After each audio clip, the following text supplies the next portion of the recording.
మన మొదటి క్షణం నుంచి తన చివరి క్షణం వరకు అందరికంటే ఎక్కువగా మన కోసం ఆలోచించేదే అమ్మ. రోడ్డుపై వెళ్తున్నప్పుడు స్పీడ్ బ్రేకర్ వద్ద కాస్త వేగం తగ్గి నిదానంగా దాటితే ప్రయాణం సాఫీగా సాగుతుంది.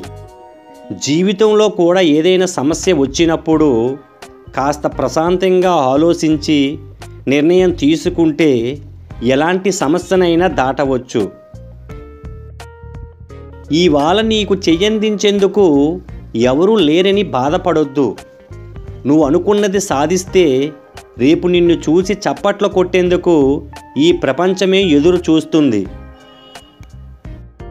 నిజాయితీ ఎవరైనా మనల్ని గమనిస్తున్నప్పుడు మనం నడుచుకునే విధానం కాదు, అది మన నడవడికలో ఉంటుంది. నలుగురు మాట్లాడుతున్నప్పుడు ఓపికగా వినాలి. నలుగురితో మాట్లాడేటప్పుడు ఆలోచించి మాట్లాడాలి. పెన్నును కాస్త వంచి రాస్తేనే అక్షరాలు అందంగా కనిపిస్తాయి. కొన్ని సందర్భాల్లో మనం తగ్గితేనే జీవితం సంతోషంగా సాగుతుంది. మనిషి ధీరుడైతే తప్ప ద్వేషం, అపకార బుద్ధి హృదయం నుంచి తొలగిపోవు. సమయమే తెలియని విధంగా మాట్లాడుకునే రోజుల నుంచి మాట్లాడటానికి కూడా సమయం లేని రోజులు వస్తాయనుకోలేదు జీవితంలో. గుర్తుపెట్టుకో, మన పరిస్థితిని బట్టే ఎదుటివారు పలకరించే విధానం ఆధారపడి ఉంటుంది. ఎవరిని ఎక్కువ నమ్మకు. వేసవిలో కాళ్ళకు రక్షణంగా ఉన్న చెప్పులే వర్షాకాలంలో నీ వెనుక బురద చల్లుతాయి. అలాగే ఈరోజు నీ వెనుక ఉన్నవాళ్ళే రేపు నీకు ఎన్నుపోటు పొడుస్తారు.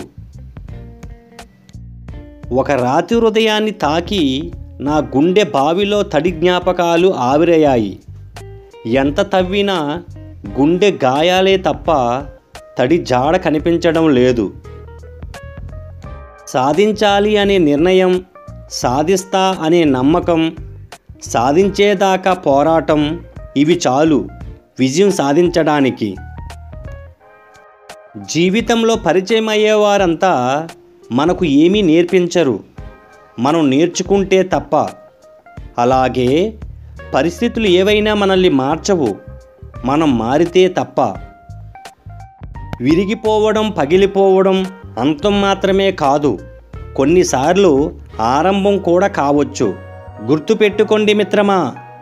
Please subscribe, share, like. Thank you for watching.